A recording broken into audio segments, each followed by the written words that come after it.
So let's talk about, you becoming independent here, because you actually were on my friend Brett Allen's show a couple weeks back, and you talked about that being released or being dropped from the label shook you, and it was probably a little bit of a surprise for you. Tell me a little bit about that process, if you can, of coming to terms with the fact that was it Hollywood Records that did they drop you, or did you decide to leave, or was it kind of a mutual thing? Like, what happened there?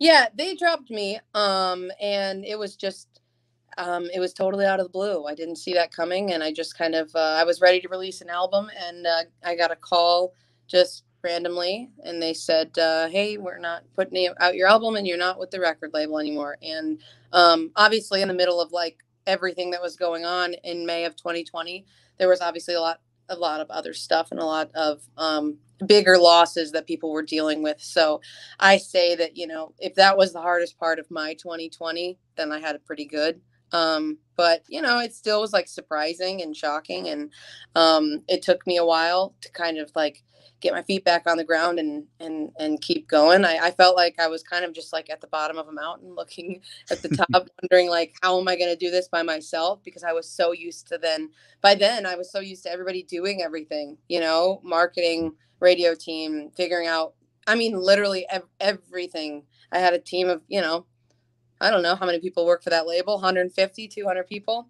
And then it was just down to me. And that was a hard thing to kind of realize.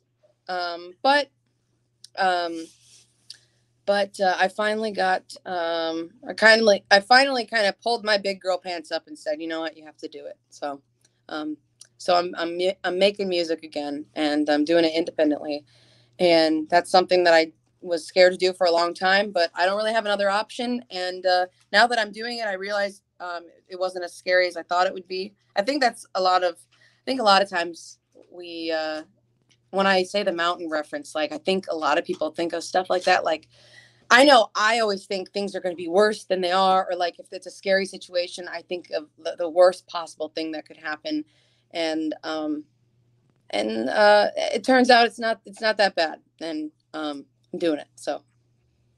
So are you open to going with another label at some point? Because I know a lot of times when people, experience that type of momentary setback, they decide not to go through the process of trying to find another label. And then they find out in the process of doing things independently that they have a little bit more creative freedom. I know David Cook, season 7 winner of American Idol, he had commented that his first independent record was the most creative freedom he felt since winning Idol. I think Chris Allen had said something similar. So, do you feel like a label might be something that you would be open to doing again in the future? Or do you like the freedom of being independent now that you have one, project down as an independent artist? I do like the freedom. I'm not gonna lie. When I was with Hollywood, I felt like I had all the freedom in the world, because that was kind of an arranged marriage. When I won the show, it was kind of like, okay, you're signing this girl, and you gotta work with it. And I think they had a budget. They were kind of like, we don't know what to do with the singer-songwriter girl, so let's just let her do whatever she wants. And that was nice, but it also was felt like sometimes I was navigating it myself. And so, yeah, I mean, there was definitely like a little bit of direction there, but now I feel like I've got all the direction, and it took me a while to figure out what I wanted my sound to be and what I wanted to do, but I think I finally found it, and I'm excited about it. And the next time, if I do get signed by a label again, at least I'll know like I'm getting signed because that label believes in my music and believes in me and wants to help me in my journey. So I mean, until then, I guess I'm gonna keep doing it alone. Well, the good thing is you have a pretty good fan base too. Like I've seen them interact with you. They seem passionate about what you're doing. So I think that's going to help you in a long-term setting. Have you considered doing something along the lines of like a Patreon or some sort of fan funded initiative to be able to help fund the music that you're putting out? Because obviously making music isn't cheap.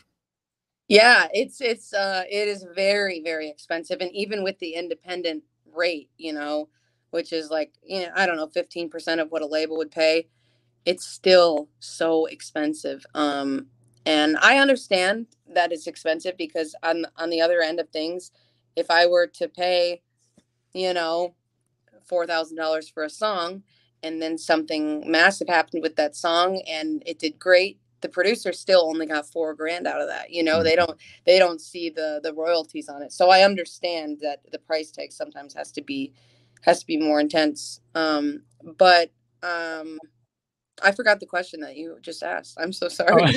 No worries. The question was, you know, have you considered doing some sort of like fan?